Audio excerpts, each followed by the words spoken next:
Kalau misalnya kamu mau fokus ke hutangnya, pikirkan dengan cara bagaimana ya caranya agar aku bisa menghasilkan uang sekitar sekian. Kita ingin dicintai, tapi kita tidak mampu mencintai diri kita. Kita ingin dicintai, tapi kita tidak mampu. Dulu ketika aku ada di lingkungan toksik, yang aku lakukan pertama memang aku mendekati terlebih dahulu. Aku pelajari terlebih dahulu. Ini orang toksik karena memang aku yang toksik atau memang dia yang toksik. Itu aku pelajari dulu. Semesta ini tidak bekerja dengan moral. Semesta ini bekerja dengan frekuensi.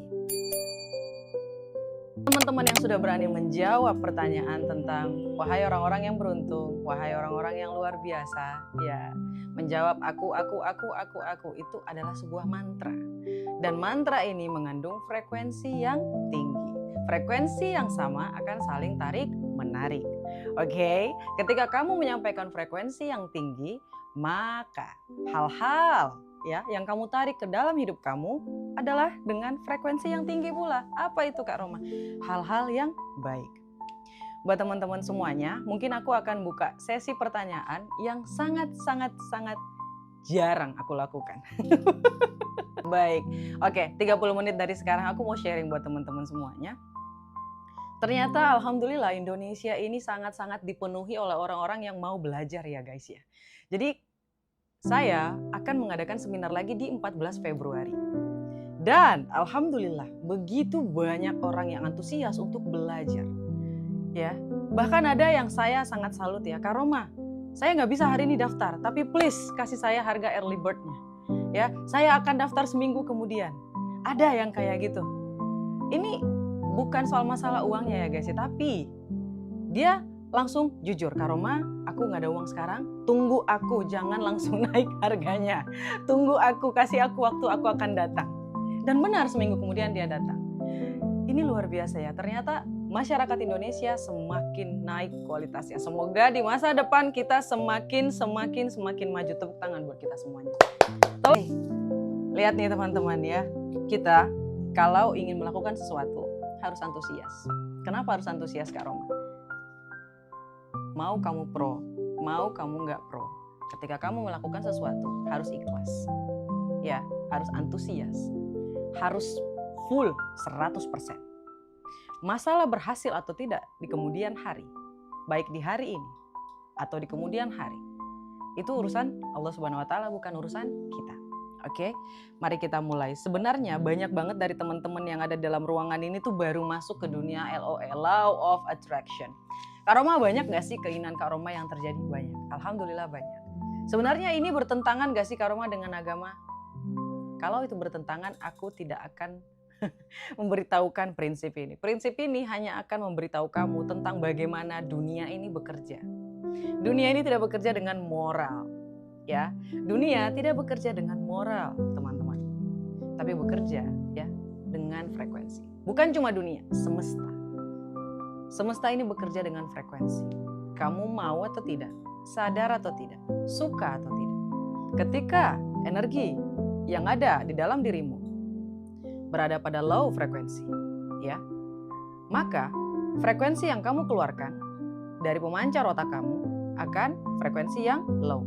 Dan yang datang kepada kamu, ya, dari semesta ke realita kamu juga adalah hal-hal yang low frekuensi. Misal, teman-teman memiliki energi yang low ya, misalnya kayak gitu.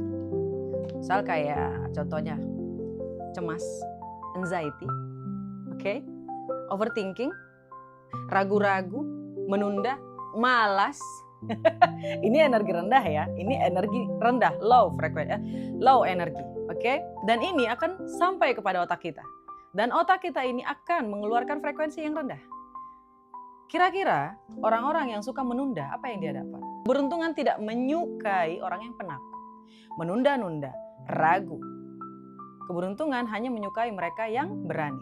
Dan tindakan berani, ya, tindakan berani, tegas, oke? Lalu dia positive thinking, pikiran yang sehat, yakin, percaya, itu adalah energi yang tinggi. Nah, ketika energi ini tinggi, frekuensi yang dikeluarkan oleh otak kita sebagai pemancar juga adalah frekuensi yang tinggi. Orang yang percaya diri akan lebih dipercaya daripada orang yang ragu-ragu. Jadi ini terbukti secara ilmiah. Oke, mari kita buka sesi pertanyaannya. Kak Cece, tolong dibacakan. Energi lagi mikirin utang, gimana biar tenang Kak Roma? Oke, kamu fokus ke utangnya atau mau tenang?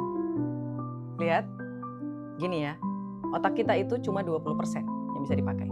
Dan itu pun hanya satu titik yang bisa kamu gunakan. Oke, ketika kamu fokus untuk tenang, kamu tidak bisa mengkhawatirkan utang. Di dalam otak kita tidak bisa kekhawatiran dan keyakinan ketenangan itu bergabung jadi satu tidak akan bisa. Itulah kenapa ketika kamu menggabungkan kedua hal ini, kamu akan merasa overwhelming. Tahu ya overwhelming? Merasa penuh, merasa sesak, merasa stres. Kenapa? Di otak itu hanya bisa satu. Kalau kamu khawatir, khawatir aja. Kalau kamu mau tenang, tenang aja. Kayak gitu. Jadi kenapa kamu tidak bisa merasakan tenang dalam memikirkan hutang? Karena kamu fokus dua-duanya, nggak bisa. Kalau misalnya kamu mau fokus ke hutangnya, pikirkan dengan cara bagaimana ya caranya agar aku bisa menghasilkan uang sekitar sekian. Atau kamu bisa berpikir bagaimana ya caranya supaya bisnisku bisa berhasil. Jangan dipikirkan hutangnya, karena ketika kamu fokus ke hutang, kamu akan didatangkan hutang lagi. Selalu kayak gitu. Bagaimana ya caranya melunasi hutang? Oke, fine, hutang kamu akan lunas. Tapi setelahnya, kamu akan mengutang lagi. Jadi lebih baik berpikir bagaimana caranya agar aku lebih sukses daripada hari ini. Enak kali ya kalau aku bisa sukses lebih daripada hari ini. Di sini kamu lebih fokus ke tenang, bukan fokus ke hutang. Jadi otak kamu cuma punya satu pilihan. Bagaimana untuk tenang. Kayak gitu. Dan hutangnya disingkirin dulu dari pikiran kita. Kenapa harus kayak gitu Kak Roma? Iya, karena frekuensinya itu akan saling bertabrakan. Frekuensi tenang itu frekuensi tinggi. Sedangkan frekuensi hutang ini cemas, khawatir, anxiety. Ini frekuensinya rendah. Ini tidak akan saling menyaut. Ini akan bertabrakan di dalam kepala kamu. Jadi pilih salah satu. Kamu mau tenang atau mau khawatir tentang hutang kamu? Tapi kan Kak Roma aku gak bisa khawatir. Ini hutang loh Kak Roma. Iya, I know. Aku juga pernah hidup di posisi kamu.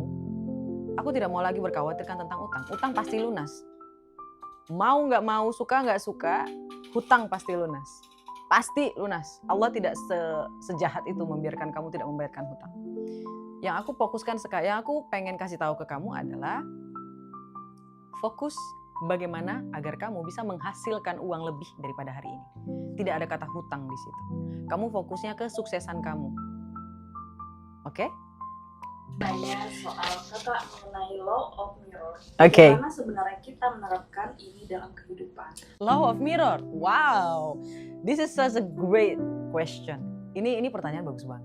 Kenapa ini pertanyaan bagus banget? Gini loh guys. Law of mirror, hukum cermin. Bayangkan.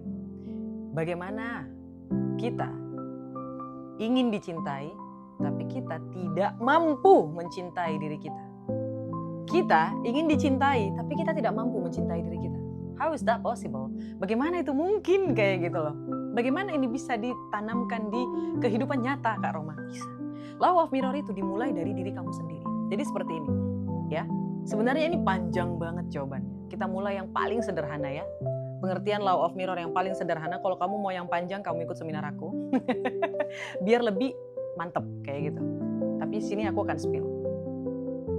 Hal yang paling sederhana di law of mirror yang bisa diterapkan di dalam hidup kamu adalah pertama, apapun yang kamu ingin lakukan, apapun yang kamu ingin orang lain lakukan kepada kamu, lakukanlah terlebih dahulu kepada diri kamu. Kalau kamu ingin dihargai oleh orang lain, maka hargailah dirimu terlebih dahulu. Kalau kamu ingin dicintai oleh orang lain, maka cintailah dulu diri kamu. Kalau kamu ingin diutamakan oleh orang lain, maka utamakanlah lebih dahulu diri kamu. Kalau kamu ingin segala sesuatu di muka bumi ini dihadiahkan untukmu dari orang lain, maka lakukan itu terlebih dahulu untuk diri kamu. Kayak gitu loh. Jadi segala sesuatu yang apapun yang kamu rasakan, apapun yang kamu pikirkan, dan apapun yang kamu percayai di dalam diri kamu akan terpantul ke dunia realita kamu. Kalau kamu nggak percaya diri, maka orang lain akan nyepelein kamu. Orang lain akan menganggap ini ragu-ragu gitu loh kalau ngeliat kamu tuh. Jadi kalau misalnya kamu ingin dihargai oleh orang lain, percaya diri. Ya. Kamu yakin, kamu fokus. Orang lain akan mengikuti frekuensi kamu. Oke, itu paling simple contohnya. Kalau kamu ingin dihargai, hargai dulu dirimu sendiri, baru ke orang lain. Penuhi dulu tangki cintamu. Oke, baru kamu bisa dan mampu untuk mencintai orang lain. Ini ada juga nih pertanyaan bagus Kak, kayaknya relate deh sama karyawan ya. Karyawan? Iya. Apa tuh? Kak, kalau misal lingkungan kerja yang selalu memberikan aura negatif, harusnya gimana? Nah, ini nih. Jawaban aku mungkin tidak akan memuaskan kamu kalau menurut aku, karena aku minta maaf, aku tipikal orang yang bodoh amat. Jadi sedari dulu aku anaknya memang tidak terlalu peduli dengan tanggapan orang lain. Kalau dia suka padaku, alhamdulillah. Kalau dia tidak menyukaiku, ya sudah kayak gitu. Tapi ada satu hal yang berubah. Kalau dulu mungkin 100% aku seperti itu. Tapi kalau sekarang aku merubah. Merubahnya dari mana Kak Roma? Ketika kamu berada di lingkungan toksik, ini kunci ya guys. Kita main taktik perang ya. Dari 48 dari 48 power. Kalau kamu ingin disukai oleh orang lain, ya, hadiahkan dia sesuatu. Traktir dia sesuatu. Tapi tentu saja kamu harus dalam kategori tegas. Oke? Ibaratnya nih, kalau dia ulang tahun kamu ucapin, kamu kasih entah coklat, entah kopi, nggak usah yang mahal-mahal kayak gitu. Oke? Kalau kamu baru ada di suatu lingkungan kayak gitu. Dulu ketika aku ada di lingkungan toksik, yang aku lakukan pertama memang aku mendekati terlebih dahulu. Aku pelajari terlebih dahulu. Ini orang toksik karena memang aku yang toksik, atau memang dia yang toksik, itu aku pelajari dulu. Karena nggak selamanya kita benar, nggak selamanya kita salah, right? Untuk pertama kali mungkin aku akan pelajari dulu, kenapa ini lingkungan toksik. Why? Apakah tanggapanku, apakah responku, apakah memang ada sifat yang tidak baik dari diriku, sampai ini tercermin di kehidupan kantorku, seperti itu. Dan aku mulai mengubah behavior. Aku mulai mengubah tatanan wajah, sapaan, hadiah, dan segala sesuatu yang ada di dalam diriku. Tapi kalau misalnya kamu sudah melakukan apa yang aku sampaikan kepada kamu, ya, dan mereka tidak berubah sama sekali, padahal kamu sudah berubah dengan cara yang baik, ke versi yang terbaik, artinya memang kamu harus meninggalkan lingkungan itu. Kalau kamu bisa meninggalkannya. Tapi kebanyakan nggak bisa ninggalin ya Kak Ce ya. Oke, kalau nggak bisa ninggalin, biasanya gimana nih Kak Cece? Tutup kuping, tutup mata nggak sih? Sebenarnya sih balik lagi ke tujuan utamanya ya. Iya, betul. Oke, kalau misalnya tujuan kamu adalah mencari uang, maka tutup kuping kamu, tutup mata kamu. Tuh, lihat. Terkadang beda, gimana ya bilangnya ya Kak Cece ya? Mungkin sulit kalau tergantung kepribadian nggak sih Kak Cece? Iya, betul. Kita juga tidak bisa memaksakan orang lain seperti kita ya. Iya. Kalau misalnya memang sudah berusaha sebaik mungkin untuk merubah lingkungan tersebut tapi tidak mampu, ya kalau menurut aku sih mending kamu lakuin Law of Attraction.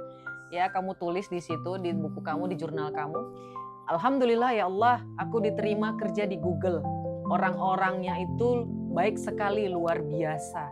Gajiku di Google, aku digaji di Google sebagai karyawan tetap dengan nominal 15 juta per bulan. Masya Allah ya Rabbi. Ya, 15 juta atau 25 juta atau 20 juta terserah kamu. Kamu tulis saja kayak gitu di manifesting kamu, oke? Di jurnal kamu. Kenapa bisa kayak gitu Kak Roma? Iya, ini bisa digunakan ilmu atau prinsip Law of Attraction karena aku juga nggunain itu. Agak jahat sih, tapi aku pernah ngelakuin Law of Attraction untuk ini spill nggak sih Kak Cece?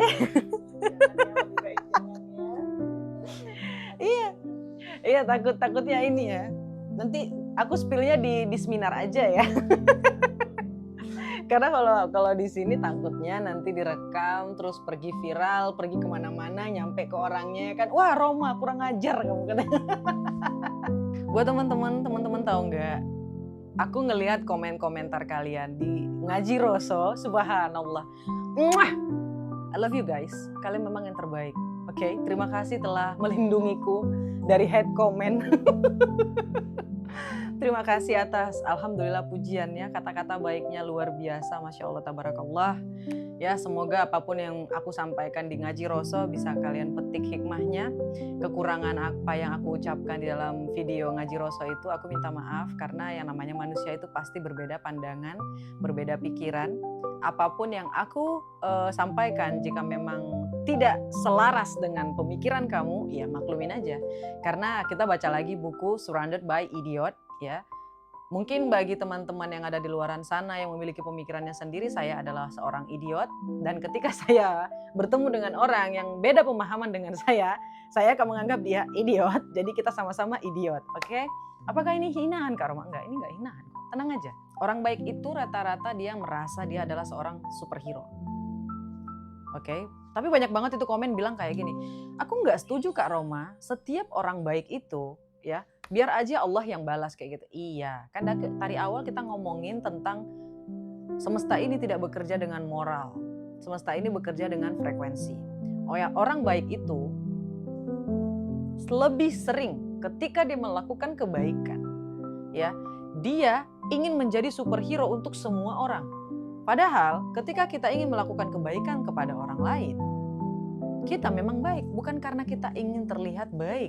Tapi masalahnya kebanyakan manusia ketika dia melakukan kebaikan, ya, dia tidak bisa menolak atau dia melakukan kebaikan hanya karena dia ingin divalidasi gitu. Divalidasi, dia berpikir bahwa ketika dia baik maka orang lain baik. Tidak. Gak pernah kayak gitu. Oke? Dan perasaan ini ingin menjadi superhero untuk semua orang tidak bisa menolak, ya, melebihi batas kapasitas kemampuannya. Ini akan membuat hatinya itu berat. Hati yang berat ini mengeluarkan energi yang negatif. Dan ketika berulang-ulang, dia jadi orang yang tidak enakan. Dan ini akan tersimpan di identitas lama kamu. Identitas lama itu ada yang namanya nervous system.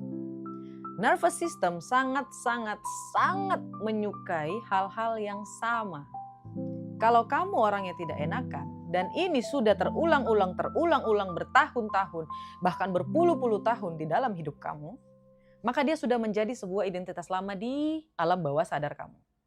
Dan nervous system kamu ini menyukai situasi, hal, kondisi, respon orang lain yang sama. Dia akan mendatangkan orang-orang yang seenak jidat ke kamu.